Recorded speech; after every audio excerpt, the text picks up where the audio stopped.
Okay चलिए continue करते हैं इसमें। तो सॉल्यूशन क्या होता है जतन, दोबारा बताइए। वैल्यू की कोई वेरिएबल की कोई वैल्यू सिर्फ बहुत बढ़िया। किसी भी वेरिएबल की वो वैल्यू जिसके लिए LHS इक्वल टू क्या हो जाए, RHS हो जाए, वो क्या लाता है आपके पास, सॉल्यूशन। सॉल्यूशन, तो सॉल्यूशन का मतलब होता है दोज वैल्यूज ऑफ x या those values of variable for which LHS equal हो जाए किसके, RHS के। Those values of variable for which LHS equal to में RHS is what we called solution, उसे हम सॉल्यूशन कहते हैं। क्लियर, ठीक है। अब हमने ये चीज पढ़ी थी कि दो तरीके की इक्वेशनों के साथ हम लोग डील कर रहे थे। एक था linear equation in one variable, सही है, और एक था linear equation in two variable. इसके साथ हम लोगों ने थोड़ा सा डील किया था। और लीनियर इक्वेशन वन वेरिएबल हमने कुछ ऐसी लिखी थी, x+3 इक्वल्स टू 5। और फिर हमने ये भी पता लगाया था कि इसमें हम जो सॉल्यूशन निकालते हैं वो एक होता है कि बहुत सारे होते हैं, एक ही होता है। तो linear equation in one variable में सिर्फ एक ही नंबर ऑफ सॉल्यूशन की अगर मैं बात करूं तो कितने होते हैं, सिर्फ वन ही होता है linear equation in one variable में।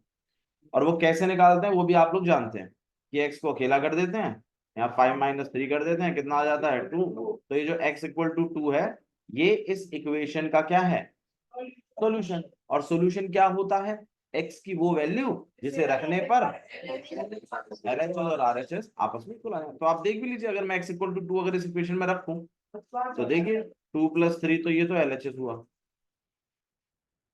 और RHS जो है वो आपके पास क्या हुआ, 5 है। तो यहाँ पे आ गया 5 इक्वल टू 5। एक तरफ LHS है, एक तरफ RHS है, और आपने x की वैल्यू वापस रखी तो आपके पास LHS इक्वल टू RHS आ गया, पहली बात। दूसरी चीज, लीनियर इक्वेशन वन वेरिएबल में कितने नंबर ऑफ सॉल्यूशंस होते हैं, वन ही होते हैं।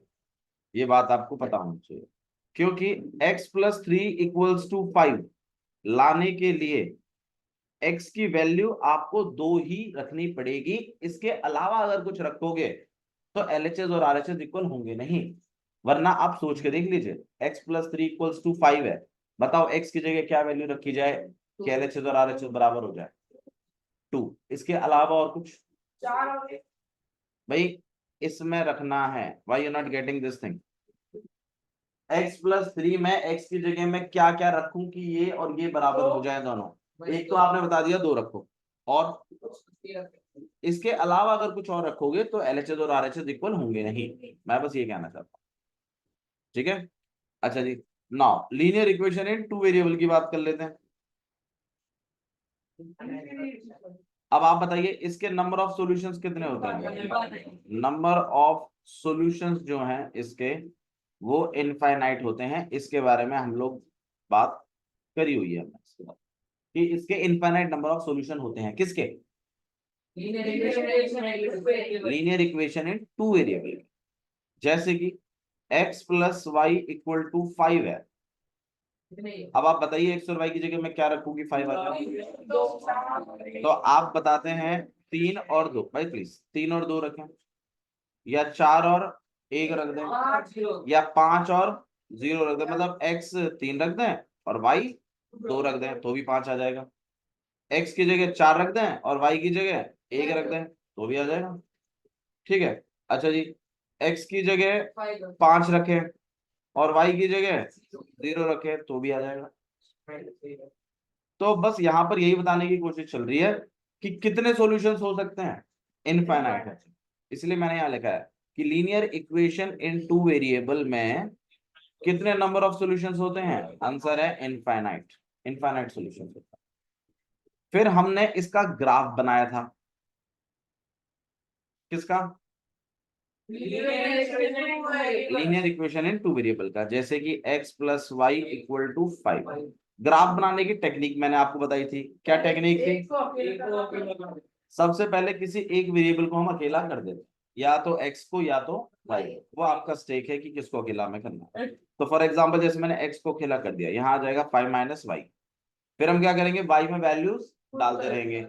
तो y इक्वल टू, एक बार मान लीजिए मैंने 0 रख दिया, तो x इक्वल टू कितना आ गया, 5 माइनस 0, तो यहाँ 5 आ गया। फिर एक बार मैंने y की जगह 3 रख दिया, तो x इक्वल टू कितना आ गया, 5 माइनस 3 इक्वल टू में 2। फिर मेरे को इस तरीके से क्या बनाना था, टेबल, दो वैल्यूज से। तो x जब x कितना आया 5, जब y कितना था 0, x आया 2, जब y था 3। फिर मैंने इस चीज को ध्यान रख के ग्राफ बनाया।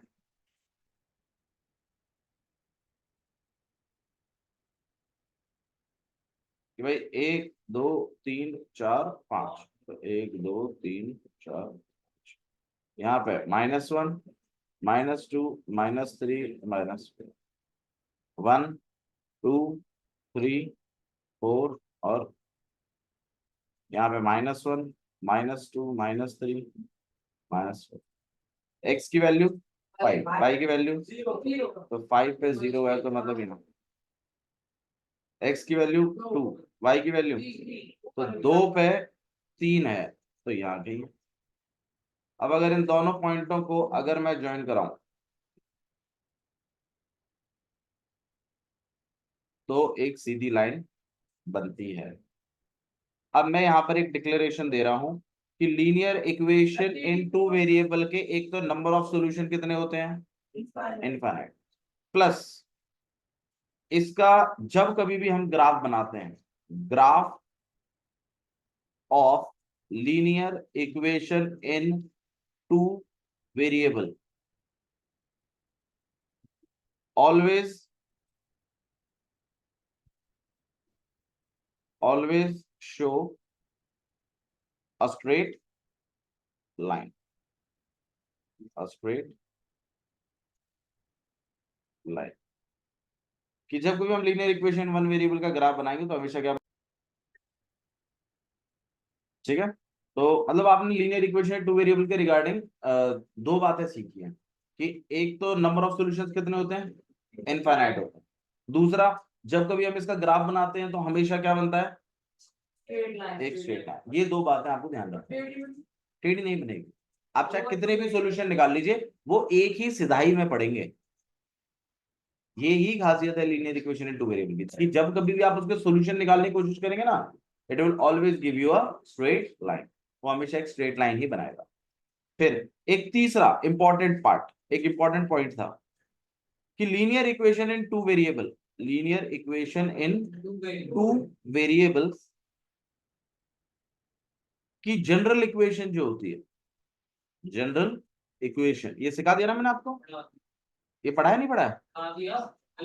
जनरल इक्वेशन जो होती है किसकी, linear equation in two variable. आपको मैंने दो बातें बताई हैं linear equation in two variable के रिगार्डिंग, क्योंकि चैप्टर का नाम ही है linear equation in two variable. तो इसके बारे में आपको पॉइंट्स जानने हैं। सबसे पहला पॉइंट आपने ये जाना कि इसके कितने सॉल्यूशन होते हैं, इनफाइनाइट। दूसरा आपने ये जाना कि लीनियर इक्वेशन का जब कभी ग्राफ बनेगा वो एक सीधी लाइन बनाएगा।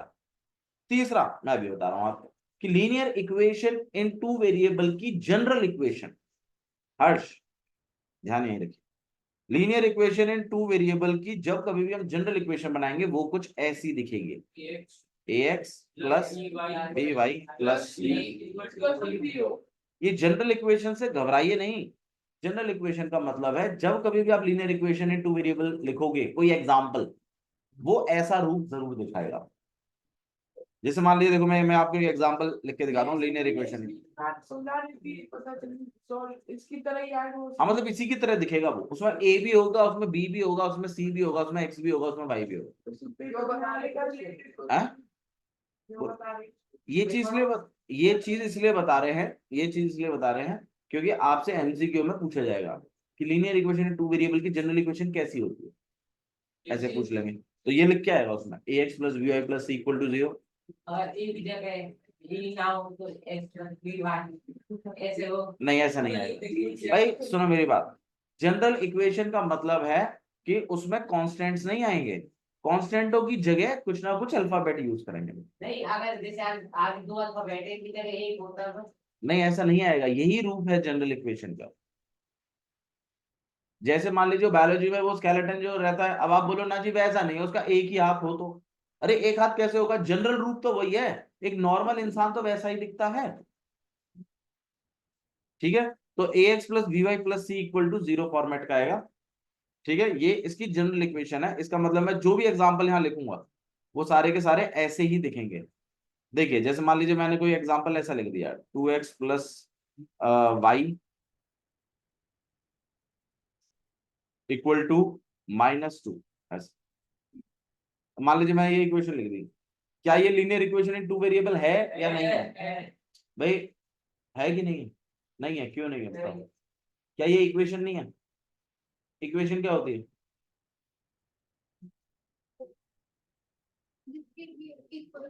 हाँ, जिसमें इक्वल्स, क्या इसमें इक्वल्स टू नहीं आ रहा? क्या ये दो वेरिएबल नहीं है इसमें? फिर क्या ये लीनियर इक्वेशन नहीं है? लीनियर नहीं है। लीनियर क्या होता है? वेरिएबलों के ऊपर पावर कितनी होनी चाहिए? क्या 1 पावर नहीं चल रही है एक्स और वाई के ऊपर? इसमें इक्वल्स टू भी है, इसमें दो वेरिएबल भी हैं, इसमें लीनियर पावर भी है, तो क्या linear equation in two variable नहीं है क्या ये? लेकिन अब आप बोलो कि नहीं भैया ये तो जनरल रूप जैसी तो दिख ही नहीं रही। अरे जनरल रूप कह क्या रहा है कि आरएचएस में क्या होना चाहिए? तो लाओ इसमें 0 आरएचएस में। तो उसके लिए आप इस -2 को क्या करेंगे, इधर भेज देंगे, तो ये हो जाएगा आपके पास -2x plus y plus 2 equals to 0। पहली बात। दूसरी चीज, अब आप बोलोगे, अब आप इसको कंपेयर करके देखो। देखो x की जगह क्या चल रहा है, x, फिर a की जगह क्या चल रहा है,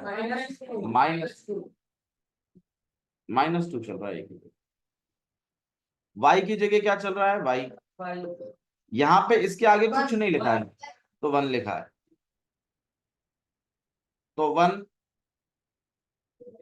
b की जगह चल, और यहाँ पे 2 किसकी जगह चल रहा है, c की जगह। तो देखिए ना एग्जैक्टली सेम है, बस a b c से वो वैल्यूज हिडन है, तो उनकी जगह कल को कुछ भी लिख दीजिए आप। जैसे मान लीजिए मैं ऐसा लिख दूं, अब आप बताओ क्या ये जनरल इक्वेशन जैसा नहीं दिख रहा है क्या? बिल्कुल दिख रहा है। ए की जगह क्या चल रहा है, बी की जगह क्या चल रहा है, सी की जगह क्या चल रहा है?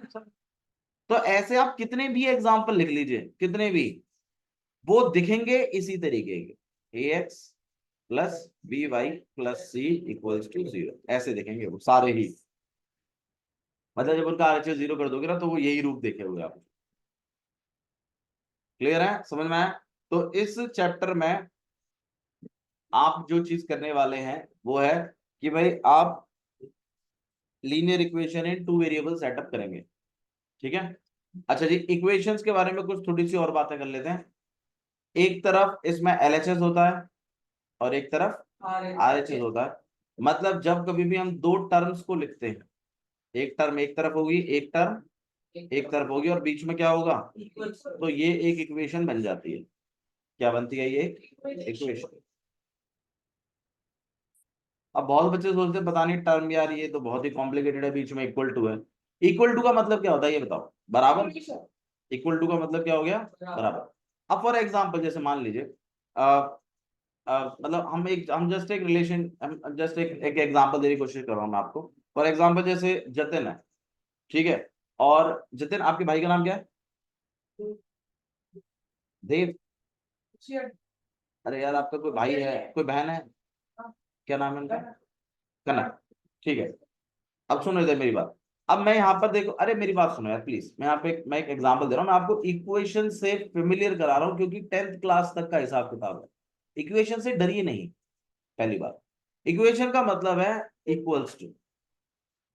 अब यहां पर कोई स्टेटमेंट लिखिए, यहां पर कोई स्टेटमेंट लिखिए, और अगर वो दोनों स्टेटमेंटों का सेम ही आंसर है तो आप उनके बीच में क्या लिख सकते हैं, इक्वल्स। ये मतलब होता है। अब मैं यहां पे कह रहा हूं कि भाई फादर ऑफ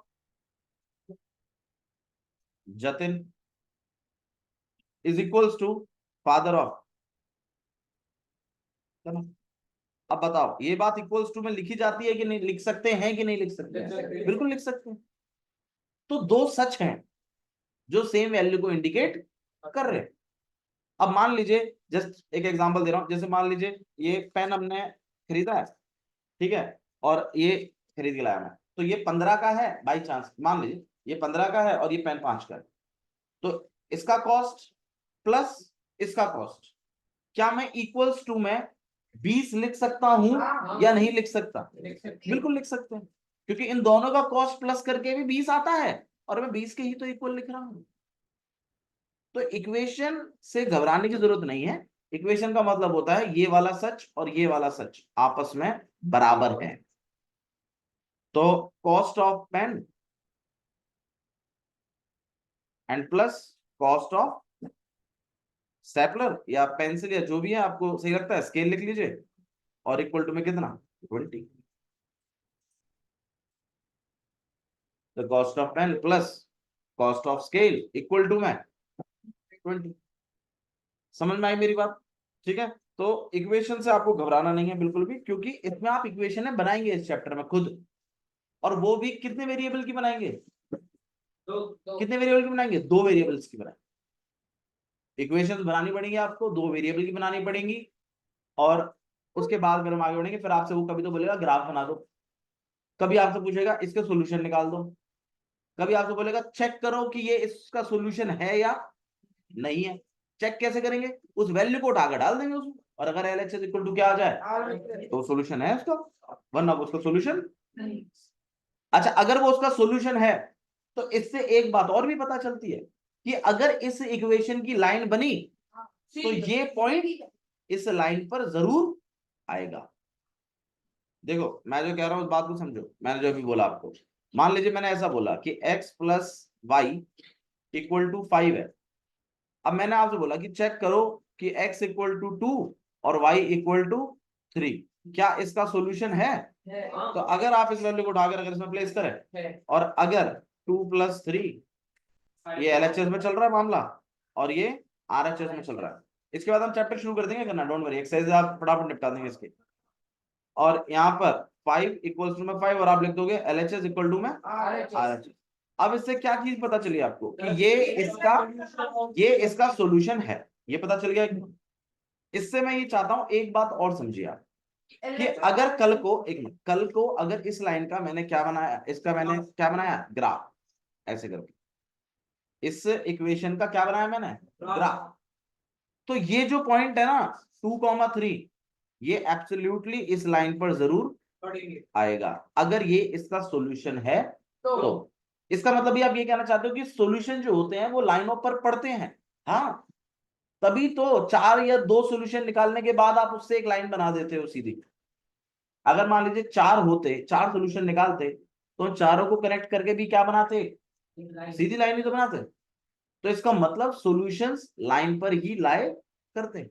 आपने तो कोई 2 निकाले, होते तो अनगिनत हैं। ठीक है, इन बातों को ध्यान रखते हुए हम एक्सरसाइज करें प्लीज। ठीक है, इंपॉर्टेंट पार्ट है, अगर आप इस बात को समझेंगे तो आप यकीन मानिए आप आरटी शर्मा के क्वेश्चंस भी कर देंगे। ठीक है, चलिए एक्सरसाइज हमारे पास कौन सी है, 4.1। हम क्वेश्चन नंबर फर्स्ट देख रहे हैं, देखिए क्या लिखा हुआ। हाँ जी, बुक निकाल लीजिए फटाफट। देखिए भाई, exercise 4.1 question number first, equations. हम इस चैप्टर में इक्वेशंस बनाएंगे, ठीक है, जहां हमें रिक्वायरमेंट होगी, और उन पर बातें और करेंगे कि कैसे कैसे काम हो रहा है। अभी तक हम लोगों ने जो पढ़ा वो ये पढ़ा कि इक्वेशंस में 2 पार्ट होते हैं, एक LHS और एक RHS। दोनों सेम वैल्यूज को इंडिकेट कर रहे होते हैं, हमें दोनों की वैल्यू इक्वल करानी होती है, और हम उनके बीच में तब इक्वल लगाते हैं, वरना हम इक्वल नहीं लगा सकते उनके बीच में, पहली बात। दूसरी चीज क्या है कि जिस चीज के बारे में बात चल रही है पूरे क्वेश्चन में, जिन चीजों के बारे में बात हो रही है, उसमें से एक चीज को आपको x मानना है और एक चीज को y मानना। पूरे क्वेश्चन में 2 ही चीजों के बारे में बात हो रही होगी, चिंता मत करिए, क्योंकि 2 ही वेरिएबल्स यूज करने हैं। अगर 3 वेरिएबल यूज करने होते तो 3 लोगों के बारे में या 3 चीजों के बारे में बात हो रही होती। अब इस क्वेश्चन को हम समझ लेते हैं, और पहले हम ये देखेंगे इसमें कि बात किन चीजों के बारे में हो रही है। पीयूष, अब बताइए मीनिंग क्या है क्वेश्चन का। बिल्कुल, the cost of notebook is twice the cost of pen. मतलब क्या है कि नोटबुक की जो कॉस्ट है नोटबुक का जो प्राइस है वो पेन के दुगने के बराबर है, पेन के बराबर नहीं है, पेन के दुगने, मतलब पेन के कॉस्ट को जब आप दुगना करोगे, मान लो 10 रुपए का पेन आ रहा है, तो जब आप उसको दुगना करोगे, दुगना मतलब जब आपको 20 का करेंगे, तो वो जो कॉस्ट होगी वो किसकी कॉस्ट के बराबर होगी, नोटबुक की कॉस्ट के बराबर होगी। अब आप इस चीज को ठीक से समझिए कि कॉस्ट ऑफ नोटबुक जो है वो दुगनी है कॉस्ट ऑफ पेन के, मतलब कॉस्ट ऑफ पेन को जब दुगना किया जाएगा तो वो कॉस्ट ऑफ नोटबुक के बराबर होगा, ऐसा ये क्वेश्चन कह रहा है। Write a linear equation in two variable to represent this statement, इस स्टेटमेंट को रिप्रेजेंट करने के लिए एक linear equation in two variable बनाइए। अब मुझे पहले एक बात समझाओ, इस जो क्वेश्चन में जो बातें हो रही हैं वो किन किन चीजों के बीच में हो रही है, नोटबुक और पेन के बारे में बात हो रही है, स्टेटमेंट या नोटबुक की कॉस्ट और पेन की कॉस्ट के बारे में बात हो रही है, भाई cost of pen and cost of notebook के बारे में बात हो रही है, पेन और नोटबुक के बारे में बात नहीं हो रही है, कॉस्ट ऑफ ठीक है।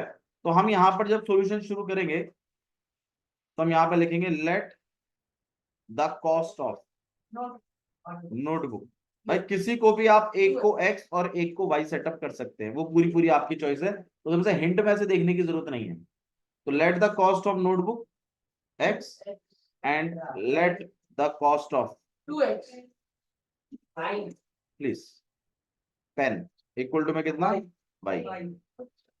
एक को हम x और एक को हम y, दोनों कॉस्टों के बारे में बात करें तो हम कॉस्टों को ही लेट कर रहे हैं कि एक पेन एक नोटबुक की कॉस्ट है x और पेन की कॉस्ट है y।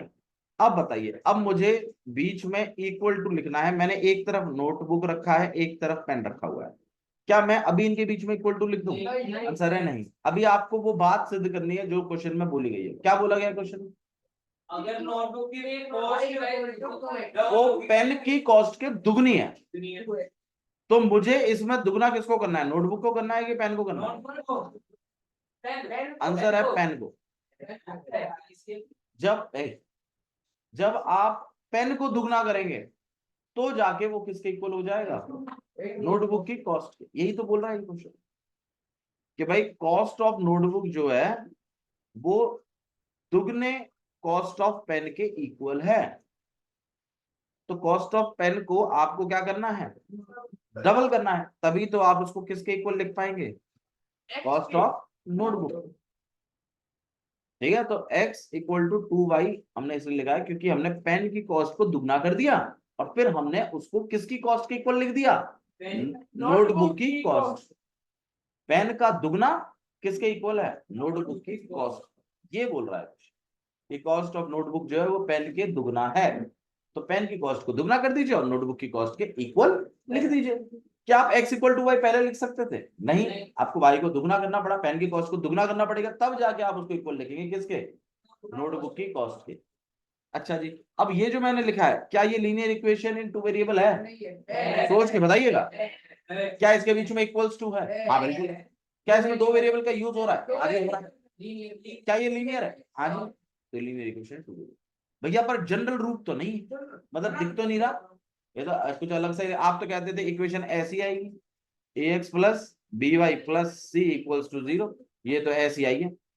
अरे मेरी जनरल इक्वेशन ये भी तो कहती है कि आरएचएस में क्या होना चाहिए, क्या तुम्हारे आरएचएस में 0 है, नहीं, क्या तुम्हारे पेस्ट में नमक है चलो भाई ध्यान दो, तो यहाँ पे 2y को इस तरफ ले जाएंगे तो यहाँ पे हो जाएगा x माइनस 2y और इक्वल टू, हाँ अब आरएचएस में क्या है 0, अब सही है भैया, पर ये तो अब भी जनरल इक्वेशन जैसी नहीं दिख रही है, ax plus B y plus C equal to 0, भाई देखो x से पहले कुछ नहीं है तो आप 1 लिख सकते हैं, बीच में प्लस लगा के आप इसको माइनस 2y लिख सकते हैं, और यहाँ पीछे प्लस 0 और इक्वल टू 0। अब आप देख लीजिए a की जगह क्या चल रहा है, b की जगह और c की जगह,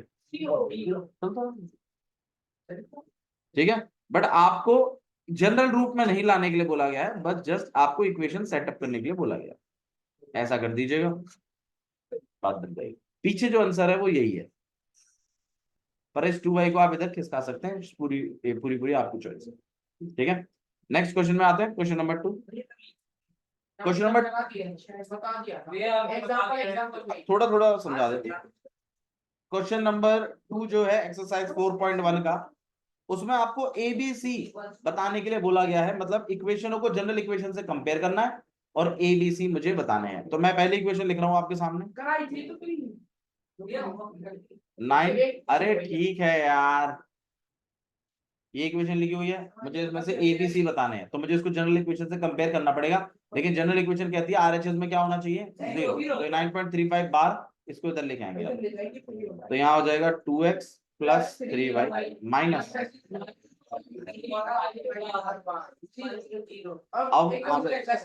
अब आप इसको कंपेयर करा सकते हैं जनरल इक्वेशन से। तो ax plus by plus c equals to 0। अब आप बताइए a का रोल कौन प्ले कर रहा है, b का और c का माइनस भी आएगा सॉरी। ये पहले वो तो कराएंगे प्लस माइनस 9.35। अच्छा ये भी क्या रहा है इसमें कुछ नॉर्मल तो क्या गया अभी, ये मेरे कुछ बन रहा है उधर चले corner.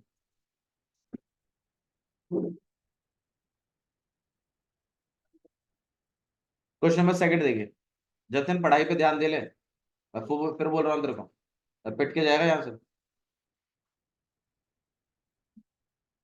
x minus Y upon में 5 माइनस 10 इक्वल्स टू 0। देखो RHS में वैसे ही 0 है, लेकिन थोड़ा सा हम इसको इक्वेशन के हिसाब से बना लेते हैं, बीच में प्लस प्लस चल रहे हैं, तो एक काम करते हैं, बीच में प्लस हम सेटअप कर देते हैं, तो 1x प्लस माइनस भी अंदर चला जाएगा, y तो है, y के आगे कुछ नहीं है, तो 1 अपने आप सेटअप कर लीजिए, और प्लस का माइनस का 10 इक्वल्स टू, प्लस भी लगा लिया करो अगर माइनस है तो बीच में। अब आप कंपेयर कर सकते हैं इसको, ax plus by plus c equals to 0। हाँ मतलब अगर आगे कोई वैल्यू नहीं है तो आप 1 सेटअप कर सकते हैं, मैं ये कह रहा हूँ। हाँ पॉन में हो तब a की वैल्यू कितनी है, ए यार x है a की वैल्यू, b की वैल्यू कितनी है और c की वैल्यू कितनी है, देखा तो सरल लाते रहे।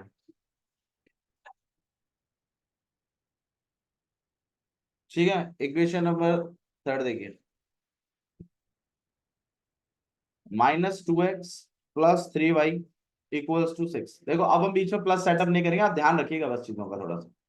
-2x plus 3y minus 6 equals to 0। अब आप खुद बताइए a की जगह क्या चल रहा है, b की जगह और c की जगह, ऐसे ही थोड़ा सा आपको ध्यान रखते हुए काम करें। ठीक है भाई, तो इसका मतलब आपने ये सीखा कि अगर किसी वेरिएबल के आगे कुछ नहीं होता तो आपको क्या प्लेस करना है, 1। अगर मान लीजिए किसी इक्वेशन में वेरिएबल ही नहीं है तो उसको 0x करके लिखना है। आगे ऐसे क्वेश्चन आएंगे, देखिए जैसे x इक्वल्स टू 3y लिखा हुआ, ये तो हमने अभी थोड़ी देर पहले किया था, x minus 3y plus 0 equals to 0। अब आप बताइए a की जगह क्या चल रहा है, b की जगह और c की जगह, समझ में आ गया। ठीक है, अगला पार्ट देखिए, 3x प्लस 2 इक्वल टू 0। अब इसमें y नहीं है तो आप क्या लिखेंगे, 3x plus 0y plus 2 equal to 0। a की जगह, b की जगह और c की जगह, ये काम आपका समझ में आया? ठीक है, इसके बाद इस वाले को और देख लीजिए, y माइनस 2 इक्वल्स टू 0। अब इसके आगे x नहीं है तो आप लिखेंगे 0x प्लस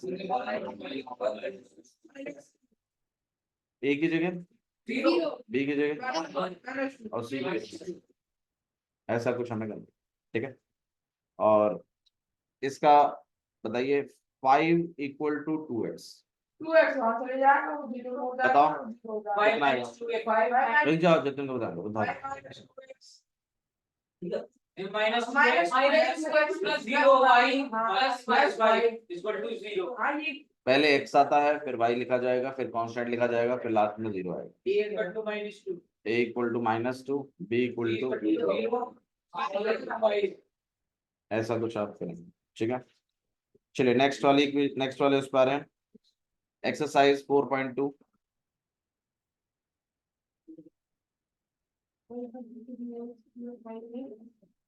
एक्सरसाइज 4.2 देखिए 4.2 में question number first which one of the following option is true and why y equal to में 3x plus 5 has सबसे पहला ऑप्शन है यूनिक सॉल्यूशन। यूनिक का मतलब क्या होता है? One solution. यूनिक का मतलब होता है वन, इकलौता। जैसे सन है जो मतलब सूरज हो गया, तो ये ऑब्वियसली बात है ये सोलर सिस्टम में यूनिक है, ठीक है। तो यूनिक का मतलब होता है इकलौता, ठीक है। बी जो है इसमें ऑप्शन दिया इन्होंने टू सॉल्यूशन, एक थर्ड इन्होंने दिया है infinite solution, infinite solution and D D तो दिया नहीं, चलो तीन ऑप्शन है। अब पूछा है y equal to 3x plus 5 के कितने सॉल्यूशन हो सकते हैं। पहले आप मुझे बताओ ये जो लिखा हुआ है ये एक लीनियर इक्वेशन है, टू वेरिएबल है या नहीं? बिल्कुल है। और लीनियर इक्वेशन है टू वेरिएबल के कितने सॉल्यूशंस होते हैं? तो इसका आंसर है इनफाइनाइट। बहुत बच्चे टू सॉल्यूशन टिक कर देते हैं, रीजन क्या होता है? क्योंकि वो ग्राफ जब बनाते हैं तो टीचर दो ही सॉल्यूशन निकलवाते हैं हमसे और उसी से ग्राफ बनवा देते हैं। तो बच्चा हमेशा क्या एक धारणा बन जाती है बच्चे की कि कितने सॉल्यूशन होते हैं खाली, जो कि ग्राफ में निकालता हूँ मैं, तो इसलिए वो दो ही सॉल्यूशन टिक कर दो, जबकि इसका आंसर है इनफाइनाइट। अच्छा अगर इसकी जगह linear equation in one variable लिखी होती तो कितना सॉल्यूशन होता? आंसर है यूनिक सॉल्यूशन। समझ में आया? ठीक है, तो आपको ध्यान रखना है कि कितने सॉल्यूशंस हैं। और रीजन आप इसका यहाँ पे ये लिख सकते हो क्योंकि linear equation in two variable के अनगिनत सॉल्यूशंस होते हैं, इनफाइनाइट सॉल्यूशंस होते हैं, इसलिए इसके भी इनफाइनाइट सॉल्यूशन है क्योंकि ये भी एक लीनियर इक्वेशन है, टू वेरिएबल है। Because there are many solution which can satisfy this equation. बहुत सारे सॉल्यूशंस हैं, बहुत सारी x और y की वैल्यूज हैं जो इस इक्वेशन को सेटिस्फाई करती हैं, इसलिए इसके इनफाइनाइट नंबर ऑफ सॉल्यूशंस। ठीक है, चलिए क्वेश्चन नंबर सेकंड देखिए क्या लिखा हुआ है।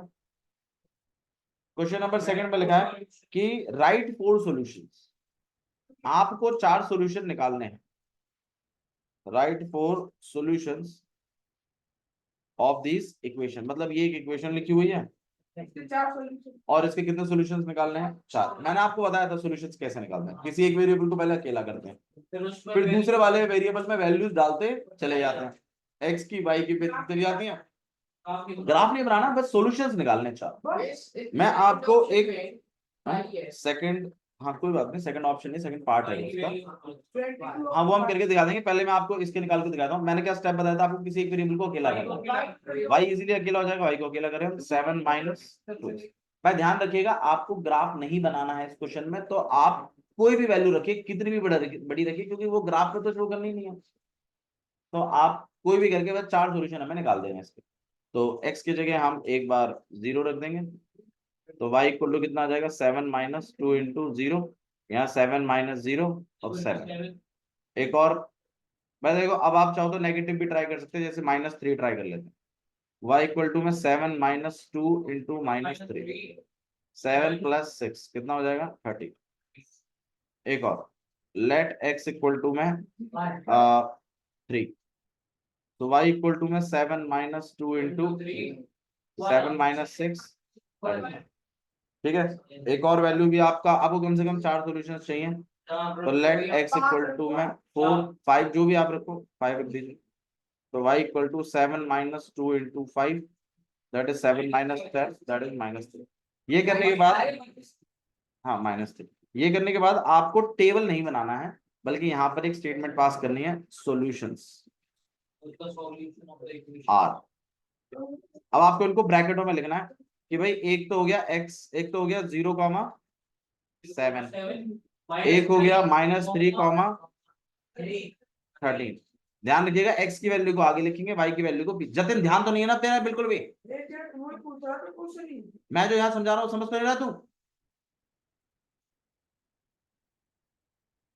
x की वैल्यू को पहले लिखेंगे, y की वैल्यू को बाद में लिखेंगे, तो 3,1 5, ऐसे आप यहाँ पर वैल्यूज लिखेंगे। समझ में आया? ठीक है, तो ये 4 सॉल्यूशंस आपको लिखने हैं इसमें। एक पाई वाला और कर लेते हैं, क्योंकि पाई वाला बच्चों को थोड़ा सा टफ लगता है। पाई वाले में वैल्यू नहीं डालनी है, उसको पाई की वैल्यू ही रखिए, पाई ही रखिए। पाई सॉल्व करने की जरूरत नहीं है, क्योंकि वो ग्राफ पे प्लॉट नहीं करना।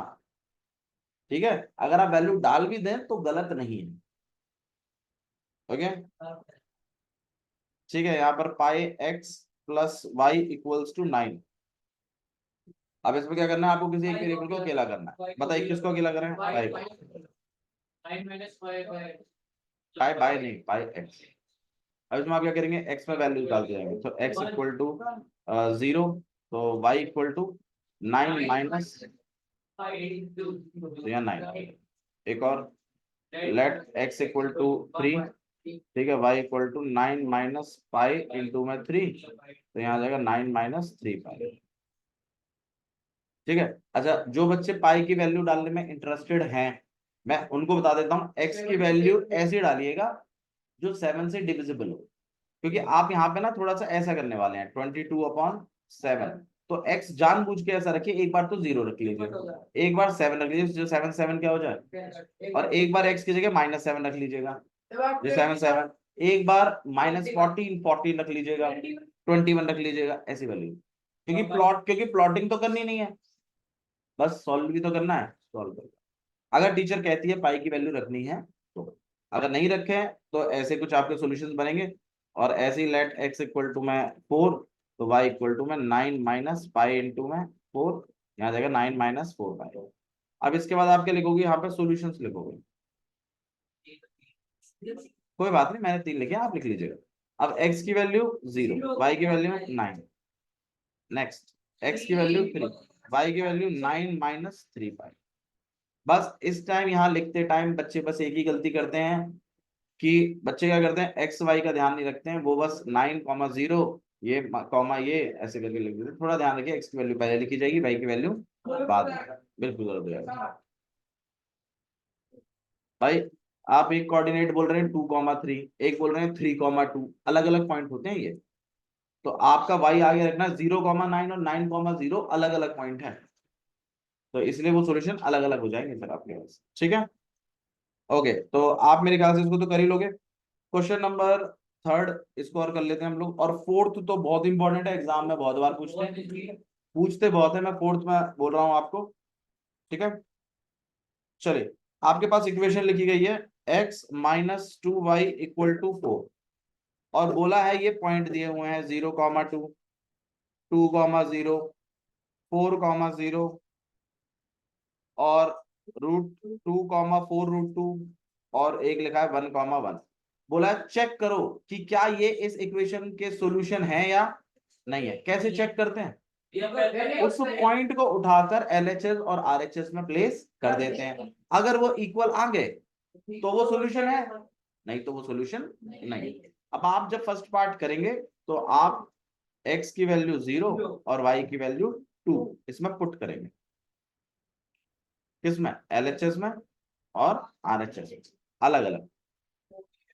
अब अगर हम x की जगह 0 रख दें और 2 तो है, और y की जगह फिर 2 रख दें, तो 0 - 4 आंसर आएगा -4, जबकि RHS में चल रहा है 4। तो क्या आपका LHS और RHS इक्वल है? आंसर है नहीं। तो आप लिखोगे हेंस 0,2 इज नॉट सॉल्यूशन। बस इतना ही लिखना, इज नॉट सॉल्यूशन। इसी तरीके से फिर आप हर वैल्यू को चेक करेंगे इसी तरीके से, 2,0 डालोगे इसमें, फिर 4,0 डालोगे, फिर ये वाली वैल्यू डालोगे। बताओ कोई सा भी एक पार्ट करवा लो मेरे से जो आपको सही लगता है। रूट वाला कर देता हूं मैं आपके लिए, कि भाई LHS मतलब पुट कर रहे हैं हम, x की जगह क्या, √2, और y की जगह क्या, 4√2। तो LHS और RHS, RHS में तो 4 हो गया, LHS में आप लिखेंगे x, LHS में लिखेंगे x, x की जगह क्या लिखेंगे हम लोग, √2 माइनस 2 इंटू में 4√2। अब यहाँ पे हम सॉल्व करें तो √2 ये हो जाएगा -8√2। अब आप बताइए √2 और 8√2 माइनस हो सकते हैं क्या? हाँ, हो सकते हैं। बिल्कुल, ये लाइक रूट है, मैंने बताया तो था, सेम रूट वाले माइनस हो जाते हैं, और वो भी सिर्फ स्टार्टिंग वाले नंबर माइनस होते हैं उनके भी। यहाँ पे 8 है, यहाँ कुछ ने लिखा तो 1 लिखा है, 8 में से 1 गया 7√2, और वो भी किसका? माइनस। तो क्या आपका LHS और RHS सेम है? आंसर है नहीं, तो आप यहाँ लिखोगे LHS not equal to RHS, तो आप लिखोगे hence √2, 4√2 is not solution, is not. Root के अंदर वाले कभी भी प्लस माइनस में नहीं होते हैं। थोड़ा सा मैं आपको एक एग्जांपल दे देता हूँ, जैसे 4√2 है प्लस 3√2 है, कितना होगा इसका आंसर? ठीक है, अगर यहाँ पे √2 है, यहाँ पे -3√2 है,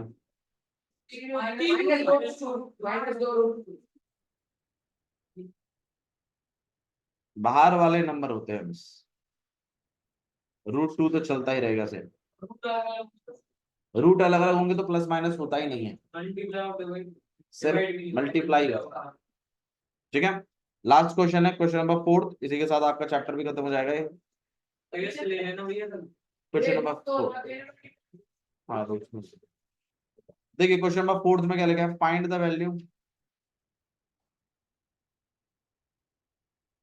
the value of k if x equal to 2 y equal to 1 is solution of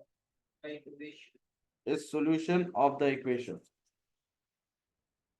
is solution of the equation 2x plus 3y equals to k। Meaning समझा देते हैं इसका, उसके बाद हम इसको क्लियर करते हैं।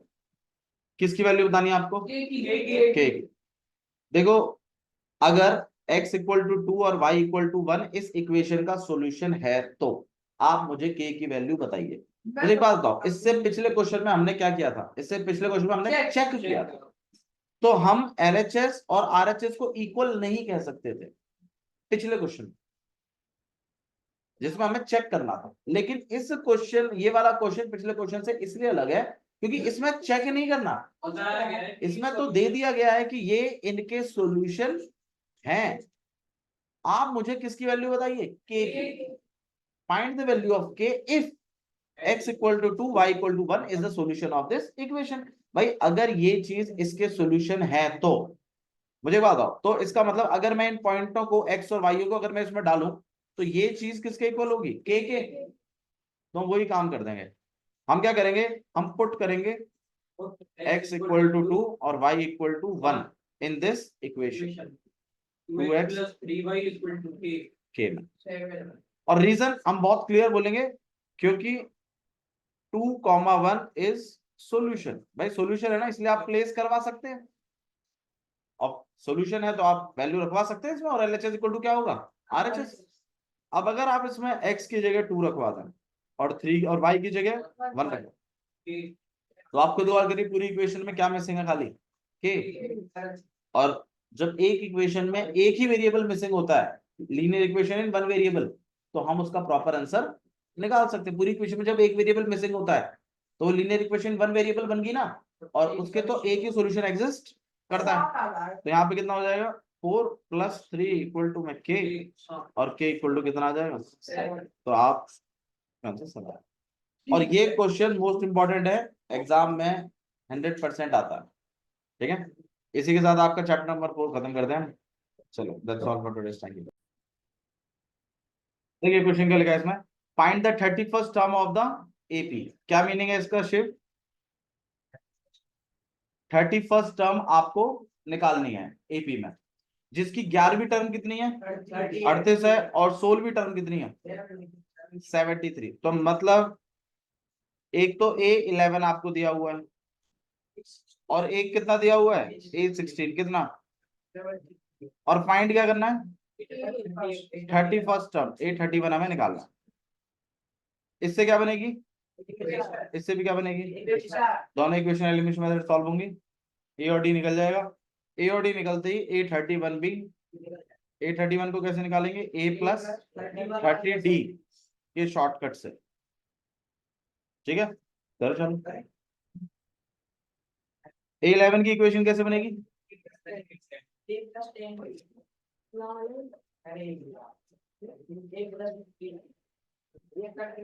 A16 को क्या लिखोगे?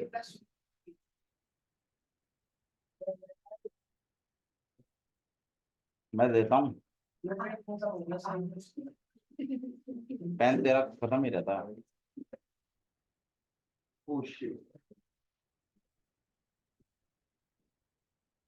फटाफट करिए क्वेश्चन को।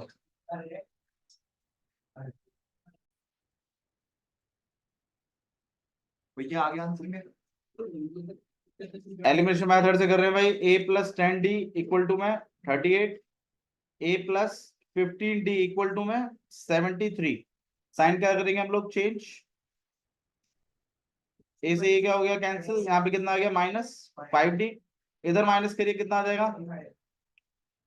यहाँ पे हो जाएगा आपके पास 35, और वो भी माइनस का। डी को आप अकेला करेंगे -35 अपॉन में -5D। माइनस से माइनस कैंसिल, 5 से काटेंगे तो 7। डी की वैल्यू कितनी आ गई? 7। डी, अरे इधर ध्यान दे लो यार। डी की वैल्यू आपके पास 7 है, किसी भी एक इक्वेशन में लगाइए, या तो इसमें प्लेस करें या तो इसमें प्लेस करो।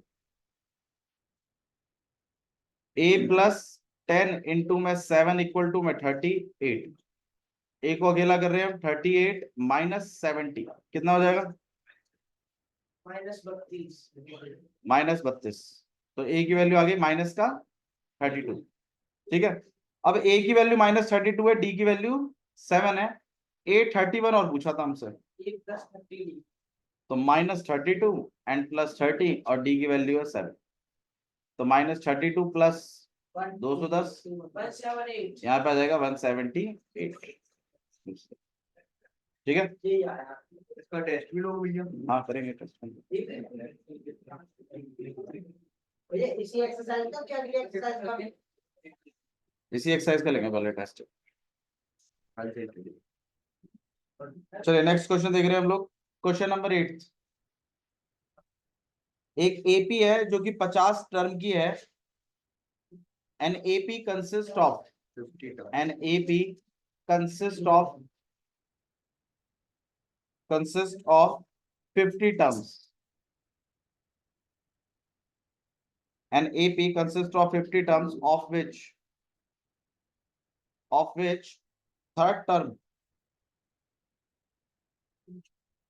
is 12 and last is 106. Find 29th term. क्या मतलब है इसका शिवम?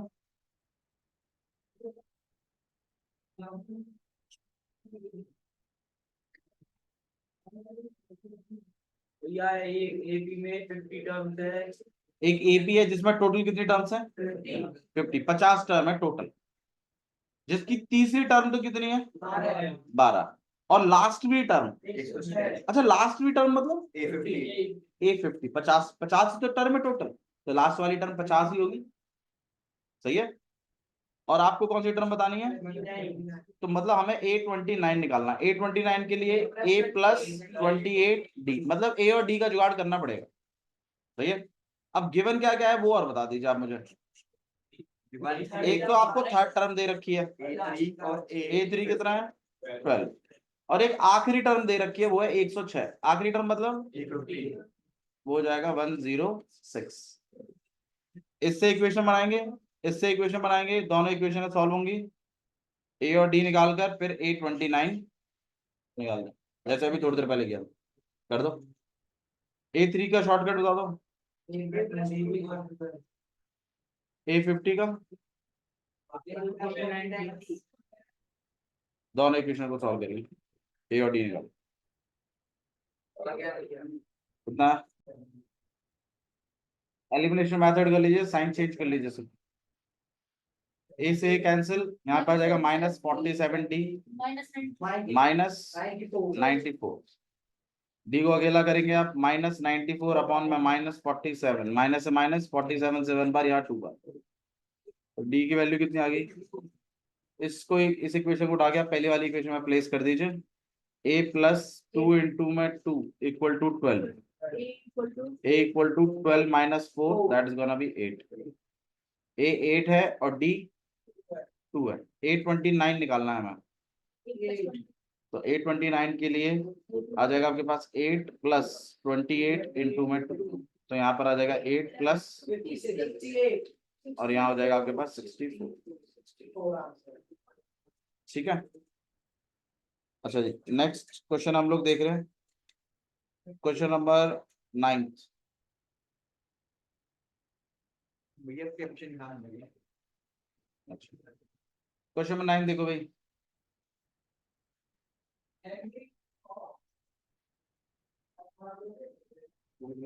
क्वेश्चन नंबर 9 में लिखा हुआ है if the third term and ninth term of AP are 4 and minus 8. if the third term मतलब तीसरी टर्म कितनी है 4 और 9वीं टर्म जो है वो है -8. which term of this AP which term of this AP is 0. ये क्वेश्चन पूछा. बोला एक एपी है जिसकी तीसरी टर्म तो 4 है, 9वीं टर्म -8 है, इसकी कौन सी वाली टर्म 0 होगी. अब इस क्वेश्चन में पूछा क्या है वो बताओ. रैंक पूछा है कि वैल्यू पूछी है. आपसे रैंक पूछा है 0 वैल्यू का. मतलब 0 को क्या रखोगे आप an और उसमें से क्या निकाल के लाओगे n. फटाफट दोनों से a और d सॉल्व करो. मुझे an इक्वल टू 0 में ये दिया हुआ है. आप मुझे रैंक बताइए कि 0 कौन से रैंक पर आएगा. 5 पाएगा. a कितना है सॉल्व नहीं किया. आ रहा हूँ रुक जाओ, मैं उधर ही आ रहा हूँ. a कितना है 5. कितना है भैया. फिर से शॉर्टकट नहीं बनाया a3 का. अरे बता मुझे, नहीं बनाया तो इसका शॉर्टकट ऐसे बनाते हैं, एक कम करके लिखते हैं a प्लस 2d. और a9 का कैसे बनेगा शॉर्टकट.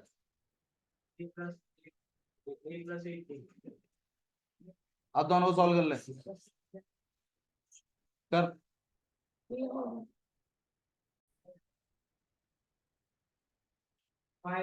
देखिए भाई a plus 2d equal to 4, a plus 8d equal to minus का 8. साइन चेंज कर रहे हैं हम लोग. a से a क्या हो गया कैंसिल. 2d माइनस 8d कितना हो जाएगा -6d. और 8 प्लस 4 12. d को मैंने अकेला कर दिया 12 अपॉन में -6. देख भाई नवीन, देखना इसमें क्या होने वाला है. 6 से तो 12 कट जाएगा कितनी बार पे 2 बार पे. ये माइनस ऊपर लिफ्ट करेगा तो d की वैल्यू कितनी आएगी -2. मेरे ख्याल से आपकी मैडम ने ना वो नंबर काटा होगा शायद. एक बार उस पर दोबारा गौर करना क्या चीज लिखी मैंने. d इक्वल टू कितना हो गया -2. इस -2 को उठाकर आप किसी भी एक इक्वेशन में प्लेस करिए, या तो इसमें करिए या तो इसमें करिए. तो इस वाले में प्लेस कर देते हैं. a प्लस 2 इंटू में -2 equal to 4. a -4 equal to 4. -4 को आप उधर ले जाएंगे तो a इक्वल टू में कितना हो जाएगा 4 प्लस 4 मतलब 8. a की वैल्यू कितनी आ गई 8. d कितना है -2. पूछा क्या है हमसे, हमसे रैंक पूछा है किसका 0 वैल्यू का. तो रैंक निकालने के लिए क्या टेक्निक अपनाते थे हम general term. an equal to a plus n-1 into में d. an की जगह क्या रखेंगे हम 0. a की जगह d की जगह -2. तो यहाँ 0 यहाँ 8. ये -2 को हम दोनों से मल्टीप्लाई करेंगे कितना हो जाएगा -2n प्लस 2. 1 इंटू 2 2. अब हमें n निकालना है तो इस -2n को वहां भेज दीजिए. 8 प्लस 2 10. n को अकेला कर दीजिए. 10 अपॉन में 2 काट पीटे कितना आ गया 5. n की वैल्यू हो गई 5. जब मैं आपसे बोलूं सॉल्व करने के लिए तो मुझे कैलकुलेशन करके दिया करो फास्ट. ये कहीं ना कहीं आपकी कैलकुलेशन इंप्रूव करता है। प्लस अगर एनसीईआरटी में से कोई क्वेश्चन आया तो आप और बच्चों से बेहतर करें। और बच्चों को अगर 3 मिनट लग रहे हैं तो आपको 2 या ढाई लगे, बस 1.5 लगे तो और भी अच्छा है। मुझे मेरे बच्चे क्लास के बाकी बच्चों से फास्ट चाहिए, स्कूल के और बच्चों से, अगर एनसीईआरटी में से क्वेश्चन है तो। ठीक है, चलिए अगला क्वेश्चन देख रहे हैं हम लोग। अब हम यहाँ पर एक और कंसेप्ट बनाएंगे। ठीक है, देखो अब हम यहाँ पर एक कंसेप्ट बना रहे हैं कि अगर कभी भी 2 टर्मों का प्लस दिया हुआ है ऐसे करके, तो इससे भी क्या बनेगी, एक इक्वेशन बनेगी। अब ये ध्यान रखिए, अभी तक आपने जो सीखा वो ये सीखा कि a2 इक्वल टू अगर ऐसे 5 दिया हुआ है तो इससे क्या बनती है, कैसे बनाते हैं, a+1d इक्वल टू में 5 ऐसे करते। लेकिन अगर 2 इक्वेशनों का प्लस भी दिया हुआ है तो उससे भी क्या बनेगी, एक इक्वेशन, वो भी शॉर्टकट लगा के ही बनेगी। a2 को क्या लिख सकते हो, a+d। a3 को क्या लिख सकते हो, इक्वल टू में 5। a और a तो प्लस हो सकते हैं, d+2d। अब ये चीज आपको सीखनी है, ये कंसेप्ट है अपने आप में कि अगर 2 वैल्यूज का 2 टर्मों का प्लस दिया हुआ है तो उससे भी क्या बनती है, इक्वेशन। अगर 2 टर्मों का माइनस दिया हुआ है, मान लीजिए ऐसे दे दे कि a2 minus a3 equal to में 5, तो इससे क्या बनता है, तो आंसर है इससे d निकलता है। कैसे, वो देखिए a2 का शॉर्टकट क्या लिखेंगे आप, a+d माइनस, यहाँ पे ब्रैकेट का बच्चा ध्यान नहीं रखता है तो गलत हो जाता है, आपको ब्रैकेट का ध्यान रखना है। a3 का शॉर्टकट है a+2d। और जब आप इस माइनस को खोलेंगे तो यहाँ पे हो जाएगा a+d minus a minus 2d equals to में 5। a से a क्या हो गया, कैंसिल, d और minus 2d minus d equal to में 5, d की वैल्यू आ गई -5। मतलब आपसे पहले क्या रहा था, अगर 2 टर्मों का माइनस दिया हुआ है तो उससे क्या निकलेगा, d। अगर 2 टर्मों का प्लस दिया हुआ है तो उससे क्या बनेगी, एक इक्वेशन। अब ये बात ध्यान रखते हुए क्वेश्चन करिएगा, ठीक है। तो ये आपके पास एक कंसेप्ट था इसमें।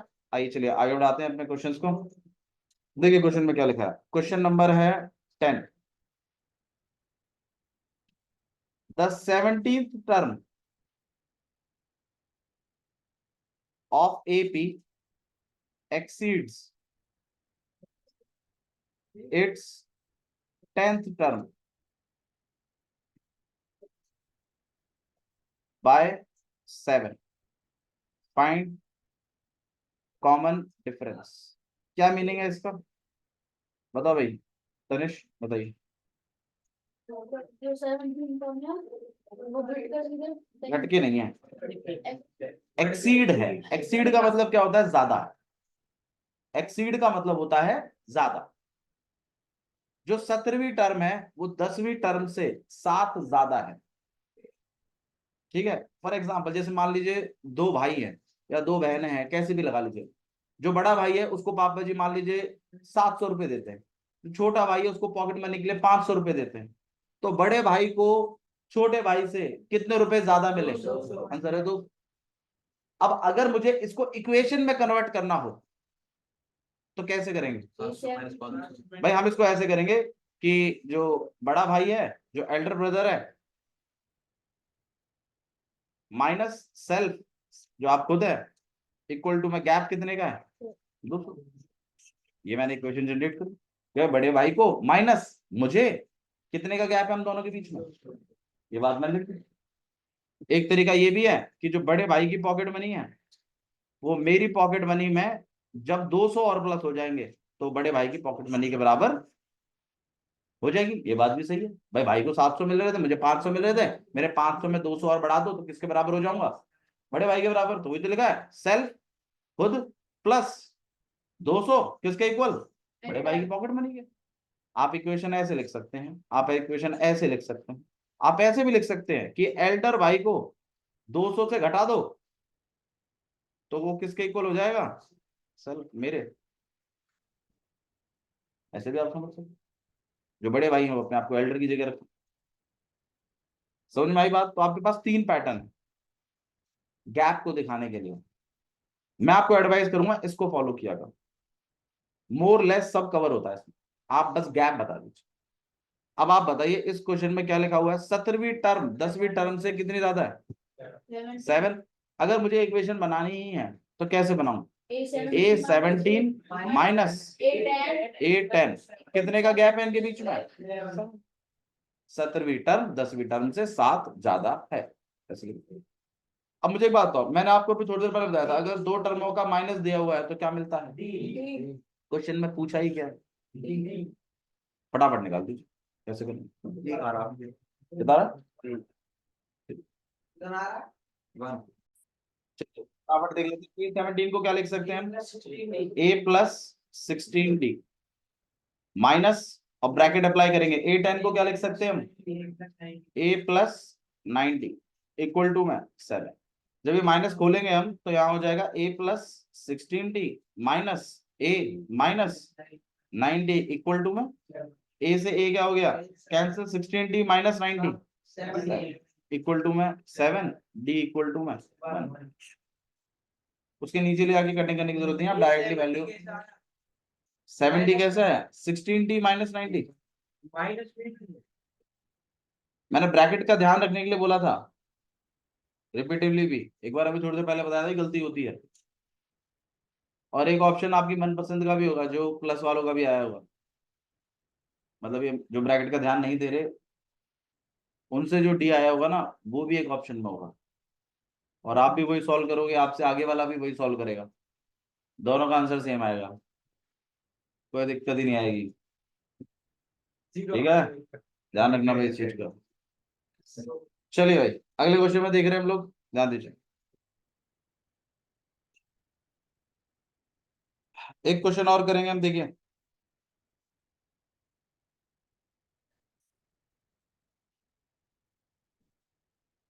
क्वेश्चन नंबर 18 है ये, थोड़ा सा आगे जाके हम क्वेश्चन कर रहे हैं इसमें।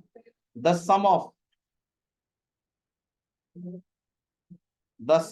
4th and 8th term of an AP is 24 and the sum of 6th